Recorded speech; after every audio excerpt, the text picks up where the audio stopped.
99% लोग गीता का यह रहस्य नहीं जानते। श्री कृष्ण का अमूल्य ज्ञान, भाग 1, आकर्षक शुरुआत, हुक। क्या आपने कभी सोचा है कि कुछ लोग जीवन की सबसे कठिन परिस्थितियों में भी मुस्कुराते रहते हैं, जबकि कुछ लोग छोटी सी परेशानी से ही टूट जाते हैं? क्या आपने कभी महसूस किया है कि मेहनत करने के बाद भी मन बेचैन रहता है? सफलता मिलने के बाद भी भीतर की खालीपन क्यों महसूस होता है? रिश्ते होने के बाद भी अकेलापन क्यों सताता है?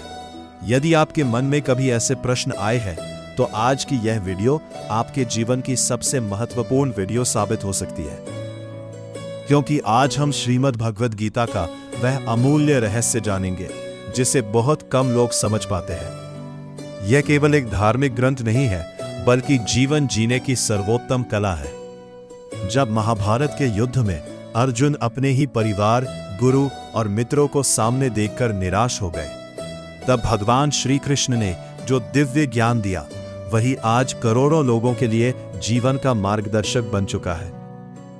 लेकिन दुख की बात यह है कि अधिकांश लोग गीता को केवल पूजा तक सीमित रखते हैं। वे उसके वास्तविक संदेश को अपने जीवन में नहीं उतार पाते। भाग 2, मनुष्य के दुख का असली कारण। भगवान श्री कृष्ण कहते हैं कि संसार में अधिकांश लोग दुखी इसलिए नहीं है क्योंकि उनके पास साधन कम है, बल्कि इसलिए क्योंकि उनकी इच्छाएं कभी समाप्त नहीं होती। एक इच्छा पूरी होती है तो दूसरी जन्म ले लेती है, दूसरी पूरी होती है तो तीसरी सामने आ जाती है। यही अंतहीन दौड़ मनुष्य को भीतर से थका देती है। आज का मनुष्य धन चाहता है, धन मिलने के बाद सम्मान चाहता है, सम्मान मिलने के बाद और अधिक प्रसिद्धि चाहता है, प्रसिद्धि मिलने के बाद भी मन शांत नहीं होता। इसका कारण यह नहीं कि उसके पास कुछ कम है, बल्कि यह है कि उसका मन संतुष्ट होना भूल गया है। श्री कृष्ण अर्जुन से कहते हैं कि जिस मनुष्य ने अपनी इच्छाओं पर नियंत्रण पा लिया, वही वास्तव में स्वतंत्र है। जो अपनी इच्छाओं का दास बन गया, वह चाहे कितना भी शक्तिशाली क्यों न दिखाई दे, भीतर से कमजोर ही रहता है। जरा अपने जीवन को देखिए। कितनी बार ऐसा हुआ होगा कि आपने सोचा होगा, अगर मुझे ये चीज मिल जाए तो मैं हमेशा खुश रहूंगा, लेकिन वो चीज मिलने के कुछ समय बाद वही खुशी सामान्य लगने लगी। फिर मन किसी नई चीज की तलाश में। भाग 3, सफलता का सबसे बड़ा रहस्य, कर्मयोग। भगवान श्री कृष्ण अर्जुन से कहते हैं, मनुष्य का हक केवल कर्म करने पर है, उसके फल पर नहीं। यही गीता का सबसे प्रसिद्ध और सबसे गहरा संदेश है। लेकिन दुर्भाग्य से अधिकांश लोग इसका सही अर्थ नहीं समझते। कई लोग सोचते हैं कि इसका मतलब है कि हमें परिणाम की चिंता बिल्कुल नहीं करनी चाहिए, जबकि श्री कृष्ण का आशय यह है कि अपना पूरा ध्यान श्रेष्ठ कर्म पर लगाओ, क्योंकि फल तुम्हारे कर्म की गुणवत्ता से ही उत्पन्न होगा। सोचिए, एक किसान खेत में बीज बोता है, वह मिट्टी तैयार करता है, पानी देता है, समय पर देखभाल करता है, लेकिन बारिश कब होगी, मौसम कैसा रहेगा, यह सब उसके नियंत्रण में नहीं है। यदि वह केवल परिणाम की चिंता करता रहे और बीज ही ना बोए, तो क्या उसे कभी फसल मिलेगी? इसी प्रकार हमारा जीवन भी है। आज अधिकांश लोग काम कम और चिंता अधिक करते हैं। वे हर समय सोचते रहते हैं, अगर मैं असफल हो गया तो क्या होगा, लोग क्या कहेंगे, मुझे सफलता मिलेगी या नहीं। यही चिंता मनुष्य की शक्ति को कमजोर कर देती है। भगवान श्री कृष्ण कहते हैं कि जब मनुष्य पूरी निष्ठा, ईमानदारी और समर्पण के साथ अपना कर्म करे। भाग 4, मनुष्य का सबसे बड़ा मित्र और सबसे बड़ा शत्रु।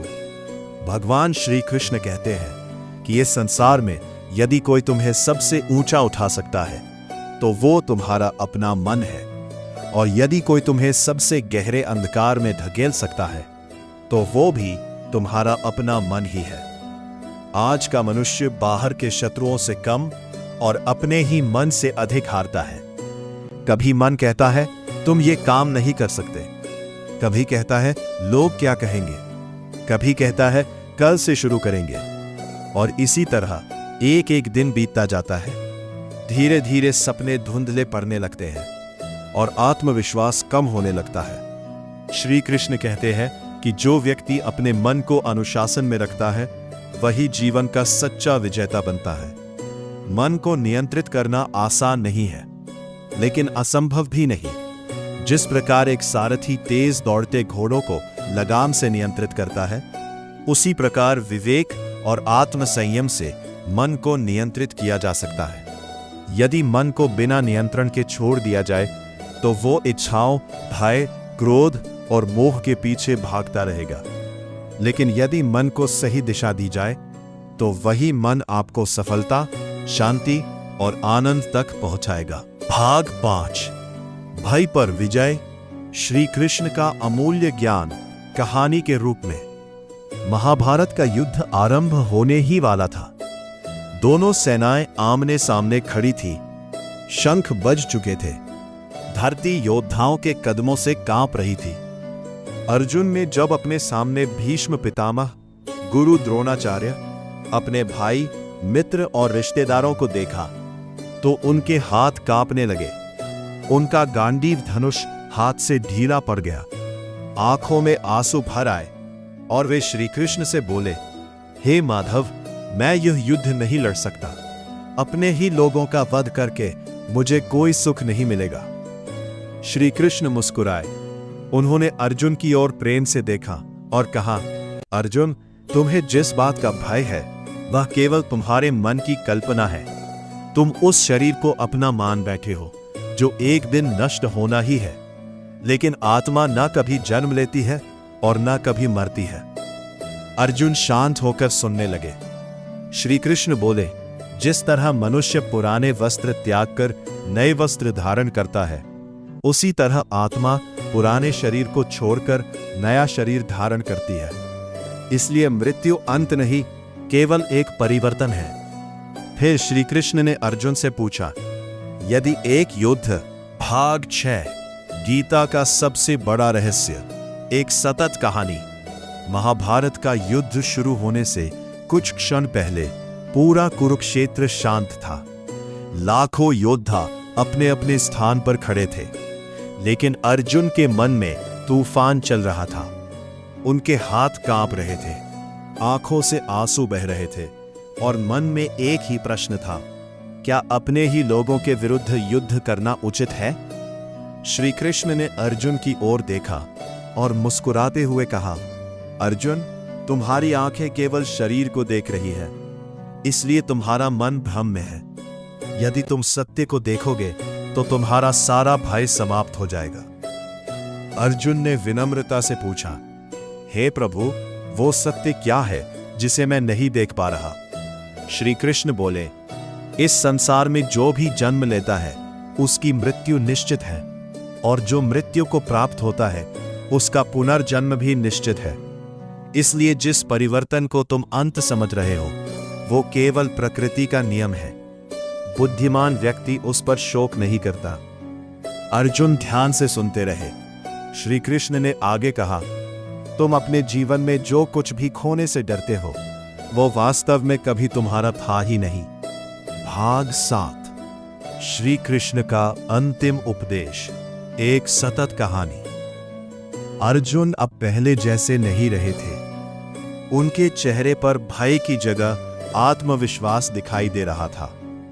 लेकिन उनके मन में एक अंतिम प्रश्न अभी भी शेष था। उन्होंने श्री कृष्ण से कहा, हे प्रभु, यदि मैं पूरी निष्ठा से कर्म करूं फिर भी मुझे सफलता ना मिले तो क्या होगा? श्री कृष्ण मुस्कुराए और बोले, अर्जुन, संसार का हर परिणाम तुम्हारी इच्छा के अनुसार नहीं होगा, लेकिन जो व्यक्ति धर्म और सत्य के मार्ग पर चलता है उसकी कोई भी मेहनत कभी व्यर्थ नहीं जाती। हर शुभ कर्म भविष्य का मार्ग बनाता है। अर्जुन ध्यानपूर्वक सुनते रहे। श्री कृष्ण आगे बोले, इस संसार में 2 प्रकार के लोग होते हैं। एक वे जो परिस्थितियों के अनुसार बदल जाते हैं और दूसरे वे जो अपने सिद्धांतों पर अडिग रहते हैं। इतिहास हमेशा दूसरे प्रकार के लोगों को याद रखता है। उन्होंने अपने हाथ से रणभूमि की ओर संकेत करते हुए कहा, देखो अर्जुन, यहां खड़े हर योद्धा का अंत एक दिन निश्चित है, लेकिन यह तय करना तुम्हारे हाथ में है कि तुम्हें कायर के रूप में याद किया जाएगा या धर्म की रक्षा करने वाले वीर के रूप में। भाग 8, सच्चे भक्त की पहचान, एक सतत कहानी। कुरुक्षेत्र की रणभूमि में अर्जुन अब पूरी तरह शांत थे। उनके मन का भ्रम दूर हो चुका था, लेकिन वे श्री कृष्ण से एक अंतिम जिज्ञासा पूछना चाहते थे। उन्होंने विनम्रता से कहा, हे प्रभु, संसार में बहुत लोग आपकी पूजा करते हैं, आपका नाम लेते हैं, यज्ञ करते हैं और मंदिर जाते हैं, लेकिन आपके सबसे प्रिय भक्त कौन है? श्री कृष्ण मुस्कुराए। उनके चेहरे पर करुणा और प्रेम झलक रहा था। उन्होंने कहा, अर्जुन, मेरा प्रिय भक्त वो नहीं जो केवल मेरे सामने दीपक जलाता है। मेरा प्रिय भक्त वो है जो अपने जीवन में सत्य, दया, क्षमा और प्रेम को अपनाता है। अर्जुन ध्यान से सुनते रहे।